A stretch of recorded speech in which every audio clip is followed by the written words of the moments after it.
Friends, welcome to DPS online classes.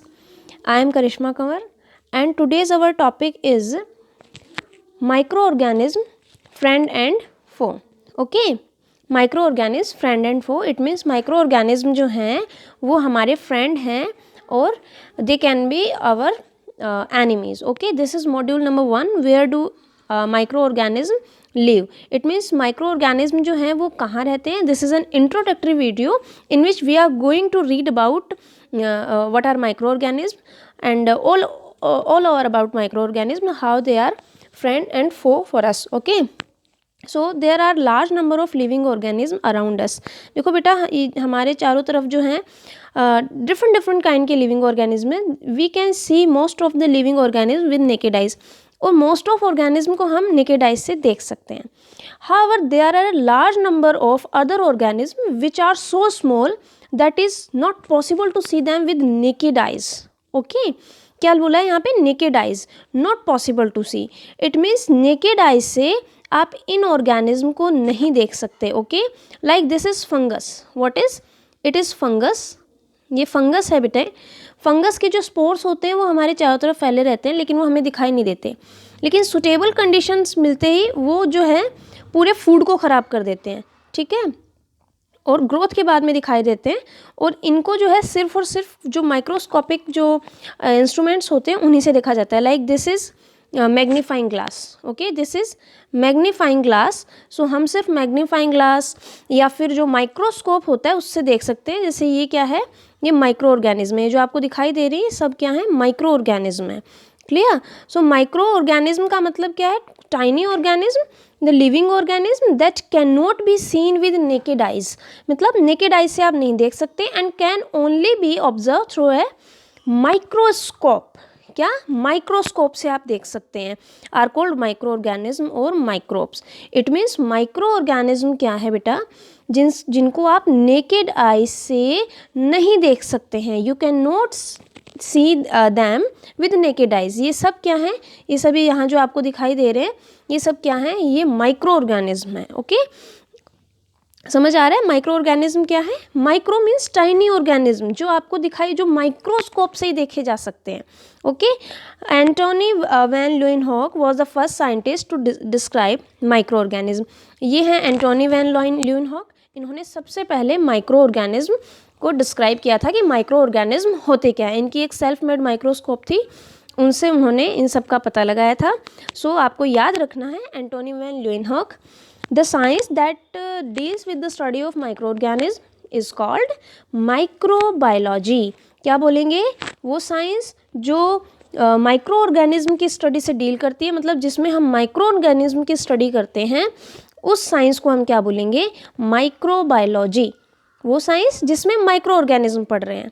The scientist who study micro organism are called microbiologist. Microbiologist क्या होते हैं बेटा? वो scientist जो माइक्रो ऑर्गेनिज्म की स्टडी करते हैं. ठीक है, उनकी प्रॉपर्टीज़ को पढ़ते हैं, उनके कैरेक्टरिस्टिक्स को पढ़ते हैं कि वो कैसे हमारे लिए यूज़फुल है, कैसे वो हमारे लिए बेनिफिशियल हैं और कैसे वो हमारे लिए प्रॉब्लम क्रिएट कर सकते हैं. तो वो जो साइंटिस्ट होते हैं उनको हम माइक्रोबायोलॉजिस्ट बोलते हैं. ठीक है, ये माइक्रो ऑर्गेनिज्म की स्टडी करते हैं माइक्रोबायोलॉजिस्ट. सो याद रखना माइक्रोबायोलॉजिस्ट क्या होते हैं. Now where do micro organism live? जो माइक्रो ऑर्गेनिज्म हैं कहाँ रहते हैं उसके लिए हम एक्टिविटी करते हैं. Collect some moist soil from the field और garden in a beaker and add some water into it. ये आपने कोई जो है सॉइल ले लिया, अब इसमें वाटर को आप क्या कर रहे हैं? वाटर को ऐड कर दिया आपने. ठीक है, आपने गार्डन की सॉइल ली, मॉइस्ट सॉइल ली और इसमें वाटर को क्या किया? ऐड किया. Clear? Next, now mix well. अच्छे से इसको स्टाई करना है विद स्पून और जो भी आपके पास अवेलेबल मटेरियल है. Keep it undisturbed for some time. अब इसको अनडिस्टर्ब छोड़ देना है, जिससे क्या होगा? सेडिमेंटेशन के थ्रू सोइल जो है ग्रेविटेशनल फोर्स की वजह से नीचे बैठ जाएगी. After the soil settle down, जब सोइल नीचे बैठ गई, take out water with the help of a dropper. Dropper की हेल्प से आपको जो वाटर है इसको एक अनदर बीकर में निकाल लेना. ये यहाँ से यहाँ हमने ट्रांसफ़र कर लिया. ठीक है, तो डिकेंटेशन प्रोसेस होती है ये. तो ड्रॉपर की हेल्प से जो ऊपर का जो पानी है इसको हम निथार लेंगे. कैसे? एक ड्रॉपर की हेल्प से. अब जो है इस वाटर को हम एक स्लाइड पे डाल लेंगे। ड्रॉपर से 2-3 बूंदे जो है, जो स्लाइड होती है, माइक्रोस्कोपिक स्लाइड्स जो होती है, माइक्रोस्कोप के अंदर चीज़ों को ऑब्जर्व करने के लिए यूज़ की जाती हैं। तो इसको हम क्या करेंगे, कवर स्लिप पे लगा देंगे और माइक्रोस्कोप में देखेंगे। ठीक है, जब हम माइक्रोस्कोप में इन स्लाइड्स को ऑब्जर्व करते हैं तो हमें कुछ माइक्रो ऑर्गेनिज्म दिखाई देते हैं वाटर के अंदर। वो आपको नेकेड आई से दिखाई नहीं दे रहे थे, लेकिन अब ये आपको माइक्रोस्कोप से दिखाई दे रहे हैं। तो वो ऑर्गेनिज्म जो माइक्रोस्कोप से दिखाई दे रहे हैं वो सब क्या है, माइक्रो ऑर्गेनिज्म है। अनदर एक्टिविटी लेते हैं, कलेक्ट सम पॉन्ड वाटर। आपको जो है पॉन्ड वाटर कलेक्ट करना है। Okay, put a few drops of this water on a slide and observe under a microscope. आपने क्या किया कि माइक्रोस्कोप के अंडर जो स्लाइड पे आपने बूंदें ली हैं इसको ऑब्जर्व करना है।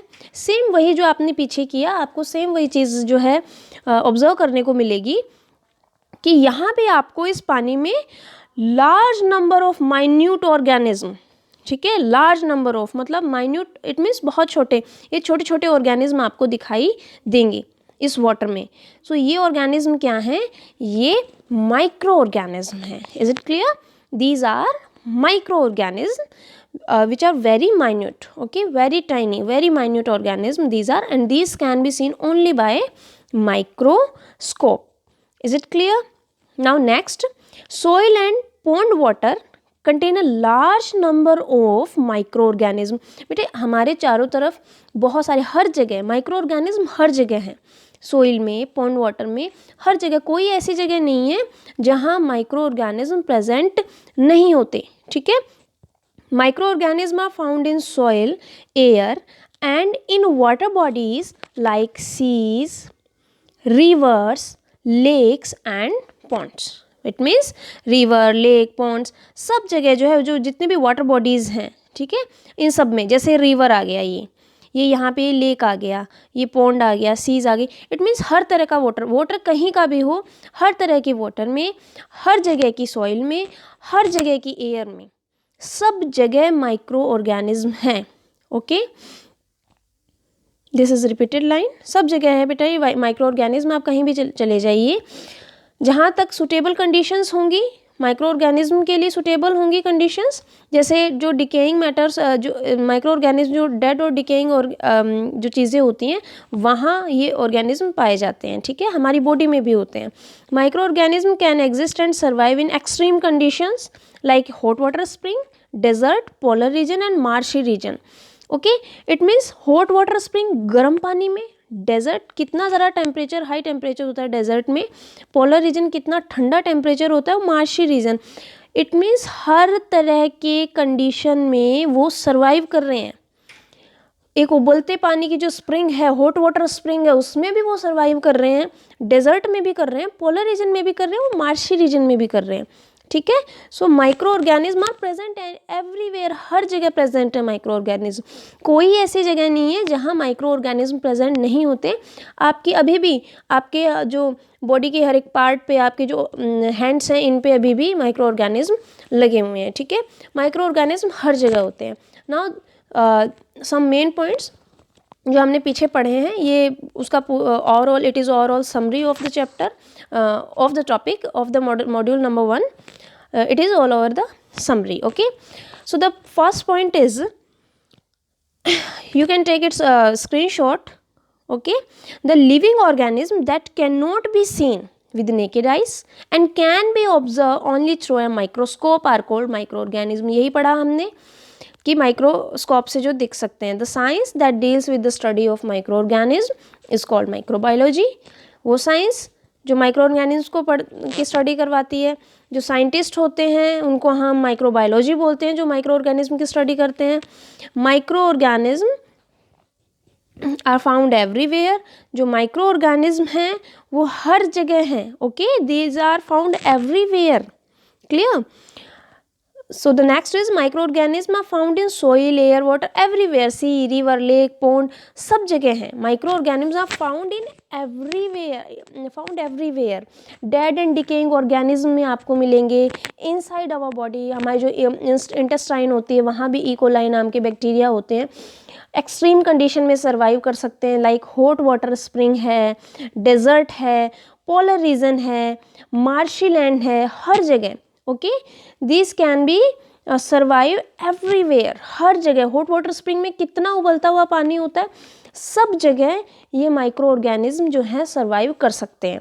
ओके, फॉर एग्जाम्पल जो माइक्रो ऑर्गेनिज्म होते हैं अलग अलग टाइप के होते हैं। कुछ ऐसे होते हैं जो बहुत हाई टेम्परेचर पे सर्वाइव करते हैं, बहुत लो टेम्परेचर पे या थोड़ा सा भी अगर उस उनका जो सर्वाइवल टेम्परेचर है उससे नीचे आता है टेम्परेचर, तो वो मर जाते हैं। कुछ ऐसे माइक्रोब्स होते हैं जो लो टेम्परेचर पे ग्रोथ करते हैं और जैसे ही टेम्परेचर को बढ़ाया जाता है वो मर जाते हैं। क्लियर? जैसे कि हम जो है खाना फ्रिज में रखते हैं। हम खाना फ्रिज में क्यों रखते हैं? ताकि खाना ख़राब ना हो। लेकिन एक पीरियड ऑफ टाइम के बाद वो खाना फ्रिज में भी ख़राब होने लग जाता है। क्यों हो जाता है? क्योंकि माइक्रोब्स फ्रिज में भी होते हैं। अब फ्रिज तो ऐसे इसलिए बना है कि वहाँ खाना ख़राब ना हो, वहाँ माइक्रोब्स ना पहुँचे। नो, जो ठंडे टेम्परेचर पे जो माइक्रोब्स ग्रोथ करते हैं वो फ्रिज में होते हैं, क्योंकि वहाँ उनको उनके सुटेबल कंडीशन मिल रही है उनके अकॉर्डिंग। ओके, तो वहाँ वो ग्रोथ कर रहे हैं, तो वहाँ भी वो जो फूड है उसको ख़राब करेंगे। ये है कि हम थोड़ा सा जो टाइम पीरियड है वो बढ़ा रहे हैं खाना ख़राब होने का, लेकिन एक टाइम पीरियड के बाद में वो खाना भी ख़राब होगा। जैसे फॉर एग्ज़ाम्पल हम जो है पॉस्चराइजेशन जो प्रोसेस होती है उसमें दूध का मिल्क का जो है पॉस्चराइजेशन किया जाता है। होता क्या है पॉस्चराइजेशन में बेटा? अचानक से बहुत हाई टेम्परेचर पे दूध को गर्म करते हैं। तो जब अचानक से बहुत हाई टेम्परेचर पे जो मिल्क को गर्म किया जाता है तो जो लो टेम्परेचर पे जो माइक्रोब्स ग्रोथ करते हैं वो मर जाते हैं, क्योंकि टेम्परेचर हाई हो गया, उनको लो चाहिए, तो हाई होने की वजह से वो मर गए। लेकिन जैसे ही टेम्परेचर हाई हुआ, अब हाई टेम्परेचर वाले माइक्रोब्स उसमें ग्रोथ कर जाएंगे। ठीक है, तो जैसे ही टेम्परेचर हाई हुआ, हाई टेम्परेचर वाले माइक्रोब्स ने ग्रोथ की, हम पॉस्चराइजेशन में क्या करते हैं, अचानक से उसको एकदम से ठंडा कर देते हैं। अचानक से ठंडा करने की वजह से ये जो माइक्रोब्स हैं ये भी मर जाते हैं। ओके, तो ये दूध जो है 2-3 दिन में, मतलब एकदम तो ये नहीं हो पाता माइक्रोब फ्री, लेकिन ये है कि कुछ हद तक हम उसमें से माइक्रोब्स को हटा देते हैं दूध में से, ताकि वो 4-5 दिन चल जाए। क्लियर? सो माइक्रोब्स का कहने का मतलब ये है कि microbes can exist everywhere and can exist in every condition, in extreme condition. They can survive in hot conditions, they can survive in cold condition, extreme cold conditions. Clear? So this is an introductory video about microorganism. So note down these main points in your notebook. Thank you. Have a nice day.